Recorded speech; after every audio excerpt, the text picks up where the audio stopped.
एक राज्य में एक राजा और एक रानी रहते थे, जिनकी 4 संतानें थीं, 2 लड़के और 2 लड़कियां। एक लड़की का नाम पूर्णिमा तथा दूसरी लड़की का नाम अमावस्या था।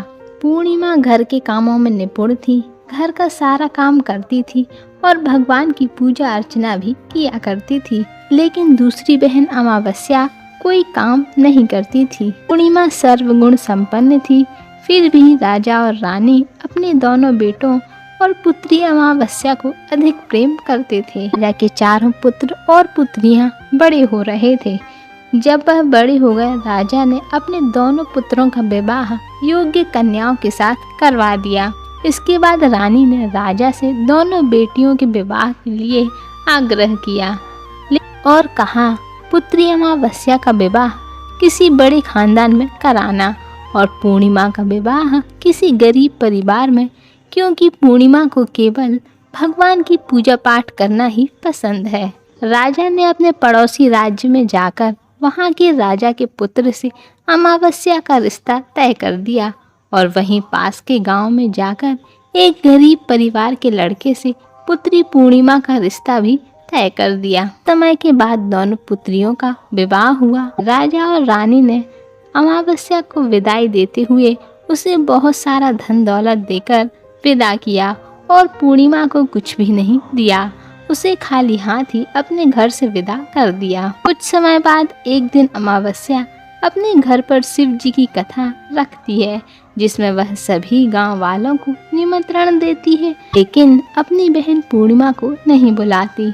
जब गांव की सभी औरतें अमावस्या के यहाँ जाती हैं, तो यह दृश्य पूर्णिमा घर के बाहर दरवाजे से देख रही होती है। अब वहां से गुजर रही औरतें पूर्णिमा से कहती हैं, तुम्हारी बहन के यहाँ शिव जी की कथा है, क्या तुम नहीं चलोगी? पूर्णिमा कहती है, मुझे निमंत्रण नहीं दिया गया है। तब सभी औरतें कहती हैं कि यह भगवान का कार्य है, तुम हमारे साथ चलो। गांव की सभी औरतों की बात मानकर पूर्णिमा भी उनके साथ भगवान शिव की कथा में अमावस्या के घर चली जाती है। जब अमावस्या की नज़र पूर्णिमा पर पड़ती है तो वह कहती है कि तुम यहाँ कैसे आ गई? मैंने तुम्हें बुलाया ही नहीं था, लेकिन अब तुम आ ही गई हो तो चुपचाप बैठी रहना। यह कहते हुए अमावस्या पूर्णिमा की गरीबी का मजाक उड़ाने लगी। पूर्णिमा की आंखों में आंसू आ गए। मन ही मन भगवान शिव से विनती करती है, हे भगवान, क्या पूजा पाठ करना गलत है? गौ माता की सेवा करना गलत है? आखिर मेरी गलती क्या है? आप मुझ पर कृपा दृष्टि कब बनाएंगे? और फिर कथा पूर्ण हो जाती है। अमावस्या भगवान का प्रसाद बांटने लगती है। वह सभी लोगों को प्रसाद देती है, लेकिन पूर्णिमा को प्रसाद नहीं देती। पूर्णिमा बिना प्रसाद के ही अपने घर लौट आती है और फिर वह अपने पति और बच्चों से मायके जाने के लिए पूछती है। कुछ समय बाद पूर्णिमा अपने मायके के लिए रवाना हो जाती है। चलते चलते रास्ते में एक चबूतरा आता है, जिस पर तुलसी का पौधा लगा होता है। उस चबूतरे पर एक बूढ़ी अम्मा बैठी होती है। वह कोई और नहीं, साक्षात माता तुलसी होती हैं। वह बूढ़ी माता ने पूर्णिमा से कहा, बिटिया तुम कौन हो, कहाँ जा रही हो? पूर्णिमा अपना परिचय देती है। परिचय देने के बाद बूढ़ी औरत ने पूर्णिमा से कहा, यह तुलसी का पौधा सूख रहा है, इसमें थोड़ा पानी डाल दो और इस चबूतरे की सफाई कर दो, जिससे मुझे थोड़ी ठंडक मिलेगी। पूर्णिमा ने कहा, ठीक है। वह तुलसी में पानी डाल देती है और वहाँ की सफाई भी कर देती है और पूछती है, मैं अब आपकी और क्या सेवा करूँ? बूढ़ी अम्मा कहती है, अब कुछ नहीं, तुम जाओ और वापस आते वक्त मुझसे मिलते हुए जाना। कुछ समय आगे चलने के बाद शिव मंदिर आता है। वहाँ पर उसे एक बूढ़े बाबा मिलते हैं, जो भगवान शिव ही होते हैं। वह भी पूर्णिमा से मंदिर की सफाई करने के लिए कहते हैं। पूर्णिमा मंदिर की सफाई कर देती है और वहाँ की पूजा अर्चना भी करती है और फिर वह बाबा भी उसे लौट कर आते समय उससे मिलने के लिए कहते हैं। अब पूर्णिमा आगे बढ़ जाती है। आगे चलते चलते कुछ दूर चलने के बाद पूर्णिमा को काली जी का मंदिर दिखाई देता है। वहाँ भी बूढ़ी औरत बैठी होती हैं, जो माता काली ही होती हैं। वह भी उसे वहाँ की सफाई करने के लिए कहती हैं। पूर्णिमा मंदिर की सफाई कर देती है, पूजा पाठ भी करती है और माता का श्रृंगार भी कर देती है। वह बूढ़ी औरत उससे कहती है, बेटी अब तुम जाओ, लेकिन वापस आते वक्त मुझसे मिलते हुए जाना। वह उससे नदी के किनारे को साफ करने के लिए कहती है। पूर्णिमा यह कार्य भी बहुत अच्छे से कर देती है और वह औरत भी लौटकर आते समय उससे मिलने के लिए कहती है। अब पूर्णिमा नाव में बैठकर नदी के दूसरी ओर चली जाती है और अपने मायके पहुंच जाती है। वहां उसके भाई भाभी उसे देखकर बहुत खुश होते हैं और वह पूर्णिमा की बहुत खातिरदारी भी करते हैं।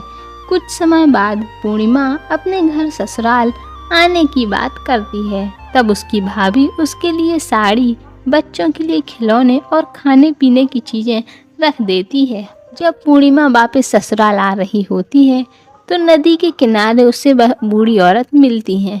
वह उसे एक थैला देती हैं और कहती हैं, यह थैला तुम अपने घर जाकर ही खोलना। पूर्णिमा आगे बढ़ते हुए उसे काली जी के मंदिर में वह औरत मिलती है। वह भी एक थैला देती है और फिर शिव जी के मंदिर में बूढ़े दादा एक थैला देते हैं और कहते हैं इस थैले को वह घर जाकर ही खोले। और फिर तुलसी माता के चबूतरे के यहाँ बैठी औरत ने भी उसे एक थैला दे दिया। जब पूर्णिमा घर आती है और सभी थैलों को खोलती है तो उसमें देखती है एक थैला हीरे जवाहरात से भरा हुआ होता है, दूसरा श्रृंगार से, तीसरा खाने पीने की वस्तुओं से। अब उसके घर में किसी भी चीज की कोई कमी नहीं होती है और वह उसके मन में विचार आता है कि वह भी शिव जी की कथा करे और अपनी बहन अमावस्या और सभी लोगों को निमंत्रण देती है। तब अमावस्या पूर्णिमा के घर आती है और देखती है उसके घर किसी भी चीज की कोई कमी नहीं है और वह पूर्णिमा से कहती है तुम्हारे घर इतनी धन दौलत कैसे आई। पूर्णिमा उसे बताती है कि मैं तुम्हारे घर आई थी, तुमने मेरा अपमान किया था। उसके बाद वह मायके जाती है और सारी घटनाओं को अमावस्या को बता देती है। इसके बाद अमावस्या अपने घर जाती है और मायके के लिए रवाना हो जाती है। तुलसी के चबूतरे के पास बैठी बूढ़ी औरत उससे चबूतरा को साफ करने के लिए कहती है, लेकिन अमावस्या कहती है मेरी साड़ी बहुत महंगी है, यह खराब हो जाएगी और आगे बढ़ जाती है। इसी प्रकार से मंदिर, काली जी के मंदिर और नदी के किनारे बैठी बूढ़ी औरत का अपमान करती है। और जब वह मायके पहुंचती है तब उसके भाई भाभी कोई भी प्रसन्न नहीं होता है और फिर वह वापस आने लगती है। तब वह एक नदी के किनारे बैठी औरत से कहती है कि पूर्णिमा को आपने एक थैला दिया था, क्या आप मुझे नहीं देंगी। तो वह कहती है तुम घर पहुँचो, तुम्हारा थैला पहुँच जाएगा। इसी प्रकार से मंदिर, काली जी के मंदिर और तुलसी के चबूतरे पर भी वह थैला मांगने लगती है। सभी देवी देवता उससे कहते हैं यह थैला तुम्हारे घर पहुँच जाएगा। जब वह घर आती है और देखती है उसके आंगन में थैले पड़े हुए होते हैं और जब वह थैलों को खोलती है तो एक में कंकड़ पत्थर, दूसरे में कोयला तो तीसरे में मिट्टी भरी होती है। और वह दौड़कर पूर्णिमा के घर जाती है और कहती है तुम्हें इतना सब कुछ मिला है और मुझे क्यों नहीं। पूर्णिमा कहती है मैं जब मायके जाती हूँ अपनी भाभियों के साथ उनके काम में हाथ बटाती हूँ, लेकिन तुम ऐसा नहीं करती और तुम उनकी इज्जत भी नहीं करती। गंगा मैया को ठुकरा दिया, काली माँ को भी ठुकराया, भगवान शिव को भी तुमने ठुकरा दिया, इसलिए तुम्हें कुछ नहीं दिया। अमावस्या कहती है बहन तुम मुझे माफ़ कर दो, मुझे कुछ नहीं मिला तो कोई बात नहीं, मैं भी भगवान की भक्ति करूँगी और सब कुछ प्राप्त कर लूँगी, मुझे इन सब चीज़ों का रहस्य बताओ। पूर्णिमा कहती है तुम 3 सूत्रों का ज्ञान ले लो, उसकी कथा करना। पहले सूत्र में दया मांगना, दूसरे में कथा मांगना और तीसरे सूत्र में 108 बार ओम नमः शिवाय का जाप करना। बहन यह सूत्र भगवान ने दिए हैं, इनको अपने हृदय में बसा लेना। मैंने भी यह 3 सूत्र अपने जीवन में अपनाए थे, सच्चे मन से भगवान की भक्ति पूजा पाठ की थी, फिर भगवान ने मुझे यह सब कुछ दिया है। इसके बाद अमावस्या अपने घर जाती है, भगवान की पूजा पाठ करने लगती है। भगवान शिव से उसने माफ़ी मांगी और गौ माता की सेवा भी करती है और दूसरों की मदद भी करने लगती है।